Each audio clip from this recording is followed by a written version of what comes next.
مجاہدو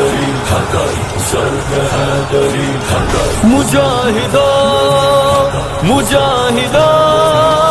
لگاؤ ضرب حیدری، لگاؤ ضرب حیدری۔ بسم اللہ الرحمن الرحیم۔ یہ موصوف جس غائب امام کی غیبت پر دلیلیں دے رہا ہے، سب سے پہلی بات یہ ہے، ہمارا سوال یہ ہے کہ اس غائب امام کی ولادت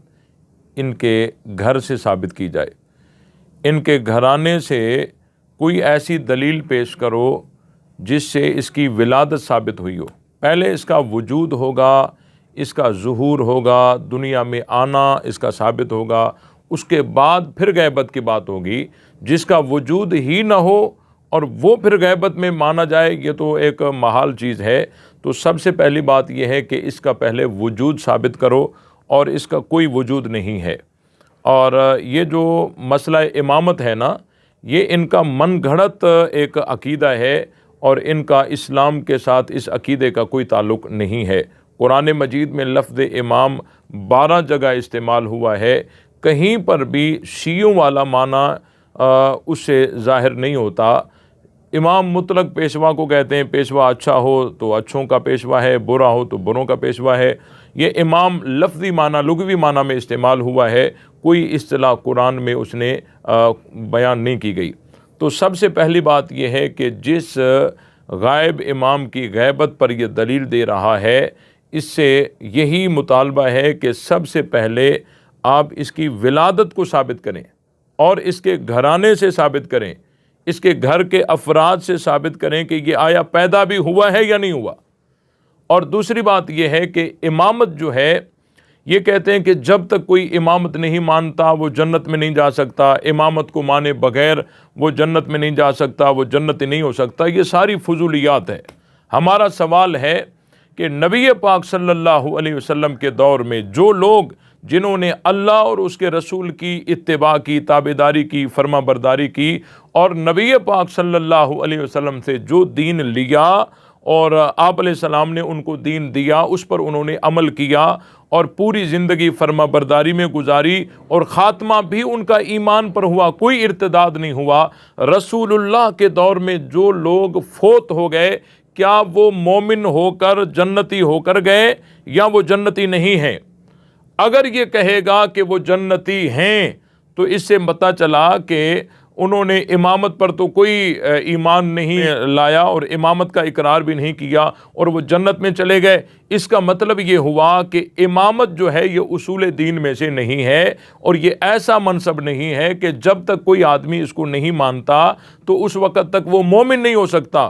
اور اگر یہ کہے گا کہ نبی پاک صلی اللہ علیہ وسلم کے دور میں جو لوگ فوت ہو گئے وہ جنت میں نہیں گئے اور وہ کامیاب نہیں ہوئے، تو یہ ایک ایسا الزام نبی پاک صلی اللہ علیہ وسلم پر عائد کرنے والا شمار ہوگا کہ معاذ اللہ نبی پاک صلی اللہ علیہ وسلم نے ان کے آگے جو دین پیش کیا وہ تو ادھورا تھا، کہ انہوں نے فرما برداری کی اور جنت میں بھی نہیں چلے گئے، تو یہ نبی پاک صلی اللہ علیہ وسلم پر نقص آئے گا۔ تو یہ مسئلہ ایسا ہے، دیکھیں اللہ تعالیٰ نے انبیاء اکرام کا سلسلہ بھیجا، نبی پاک صلی اللہ علیہ وسلم کی اطاعت واجب ہے، آپ علیہ السلام کی زندگی میں بھی واجب ہے، آپ علیہ السلام کے رحلت کے بعد بھی آپ علیہ السلام کی اطاعت مسلمانوں پر واجب ہے، اور رحلت کے بعد تو اطاعت اور مزید تاکیدی ہو جاتی ہے، کیونکہ رحلت کے بعد تمام ارکان کا ٹھہراؤ یقینی ہو جاتا ہے۔ آپ علیہ السلام کی زندگی میں تو یہ ہوتا تھا نا کہ ہو سکتا ہے یہ حکم منسوخ ہو جائے، یہ حکم جو ہے بدل جائے، لیکن آپ علیہ السلام کی رحلت کے بعد پھر تو نبی پاک صلی اللہ علیہ وسلم کے جتنے بھی احکام ہیں ان پر عمل کرنا یا ان کا وجوب جو ہے وہ تو تاکیدی ہو جاتا ہے۔ تو نبی پاک صلی اللہ علیہ وسلم کی اطاعت ہر مسلمان پر واجب ہے، چاہے وہ نبی پاک صلی اللہ علیہ وسلم کے دور میں ہو اور دور میں ہونے کے بعد آپ علیہ السلام کی محفل میں ہو یا محفل سے غائب ہو، سب پر نبی پاک صلی اللہ علیہ وسلم کی اطاعت واجب ہے۔ اور نبی پاک صلی اللہ علیہ وسلم کی رحلت کے بعد قیامت کی صبح تک تمام مسلمانوں پر رسول اللہ کی اطاعت واجب ہے، اور آپ علیہ السلام کی اطاعت کے بعد کوئی ایسی اطاعت، اب میں ایک سوال کرتا ہوں، مثلا اگر کوئی یوں کہے، اگر یہ کہا جائے کہ ایک آدمی نے اللہ اور اس کے رسول کی اتباع کی اور وہ جنت میں چلا گیا، اگر یوں کہا جائے تو پھر یہ وہ شخص قرار پائے گا جو امامت سے بے نیاز ہو گیا، امامت کا اس کو کوئی پتہ نہیں، اللہ اور رسول کی اتباع کی اور جنت میں چلا گیا۔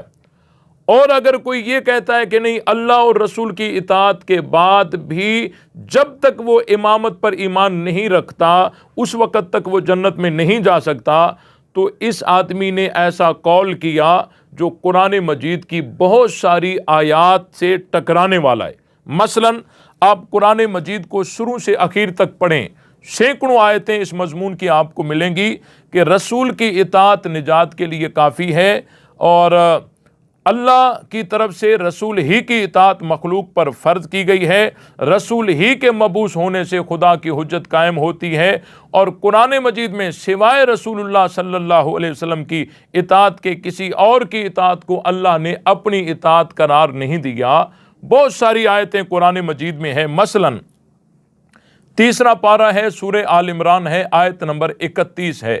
اس میں اللہ تعالیٰ فرماتے ہیں قل ان کنتم تحبون اللہ فاتبعونی یحببکم اللہ ویغفر لکم ذنوبکم، کہہ دیجئے اے نبی کہ اگر تم دوست رکھتے ہو اللہ کو تو میری پیروی کرو، محبت کرے گا تم سے اللہ اور بخش دے گا تمہارے گناہوں کو۔ اس آیت میں امامت کا تو کوئی ذکر ہی نہیں ہے۔ آیت نمبر 2 ہے، تیسرا پارہ ہے، سورہ آل عمران ہے، آیت نمبر 32 ہے، قل اطیعوا اللہ والرسول فَإِن تَوَلَّوْا فَإِنَّ اللَّهَ لَا يُحِبُّ الْكَافِرِينَ، کہہ دیجئے اے نبی کہ اطاعت کرو اللہ کی اور رسول کی، پھر اگر منہ پھیریں یہ لوگ تو اللہ نہیں پسند کرتا کافروں کو۔ اب یہاں اللہ اور اس کے رسول کی اطاعت ہے، امامت کا تو کوئی ذکر ہی نہیں ہے۔ تیسری آیت، چوتھا پارہ سورہ نساء، آیت نمبر 13 ہے، وَمَن يُطِعِ اللَّهَ وَرَسُولَهُ يُدْخِلْهُ جَنَّاتٍ تَجْرِي مِن تَحْتِهَا الْأَنْهَارُ خَالِدِينَ فِيهَا وَذَلِكَ الْفَوْزُ الْعَظِيمُ، جو شخص اطاعت کرے اللہ کی اور اس کے رسول کی تو داخل کرے گا اس کو اللہ باغوں میں جن کے نیچے نہریں بہتی ہیں، ہمیشہ رہیں گے ان میں، اور یہ بڑی کامیابی ہے۔ اب یہ اللہ اور اس کے رسول کی اطاعت کے بعد تیسری اطاعت کا کوئی یہاں ذکر نہیں ہے۔ اگر امامت اتنی ضروری ہے کہ جب تک امامت کو نہیں مانتا تو اس وقت جنت میں داخل نہیں ہو سکتا، تو اللہ تعالیٰ یہاں بھی اس کو کامیابی اور جنت میں جانے کی بشارت کیسے دے رہا ہے کہ اللہ اور اس کے رسول کی اطاعت سے وہ جنت میں چلے جائیں گے؟ امامت کا تو کوئی ذکر ہی نہیں ہے۔ اور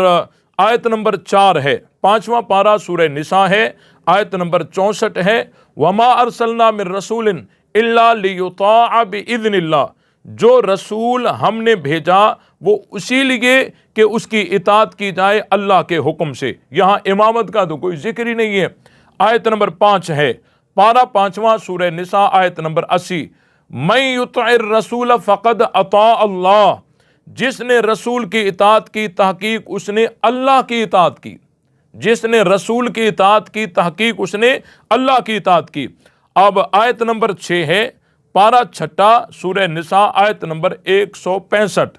رسلا مبشرین ومنذرین لئلا یکون للناس علی اللہ حجۃ بعد الرسل، رسول خوشخبری سنانے والے اور ڈرانے والے تاکہ نہ رہے کوئی حجت لوگوں کی اللہ پر رسولوں کے بھیجنے کے بعد۔ اب یہاں دیکھیں امامت کا کوئی ذکر ہی نہیں ہے۔ آیت نمبر 7 ہے، پارہ 7واں سورہ مائدہ، آیت نمبر 92، وَأَطِيعُوا اللَّهَ وَأَطِيعُوا الرَّسُولَ وَاحْذَرُوا، اطاعت کرو اللہ کی اور اطاعت کرو رسول کی اور نافرمانی سے بچتے رہو۔ یہاں امامت کا تو کوئی ذکر ہی نہیں ہے۔ اور آیت نمبر 8 ہے، پارہ 8واں سورہ انعام، آیت نمبر 130، یا معشر الجن والانس الم یاتکم رسل منکم یقصون علیکم آیاتی وینذرونکم لقاء یومکم ھذا، اے گروہ جنوں اور انسانوں کے، کیا نہیں آئے تمہارے پاس رسول تم میں سے کہ بیان کرتے ہیں احکام اور ڈراتے تم کو اس دن کے ملنے سے۔ اب دیکھیں یہاں کوئی اللہ اور اس کے رسول کے بعد کسی اور منصب کی اتباع کی کوئی بات ہی نہیں ہے۔ آیت نمبر 9 ہے، پارہ 8واں سورہ اعراف، آیت نمبر 35 ہے، یا بنی آدم اما یأتینکم،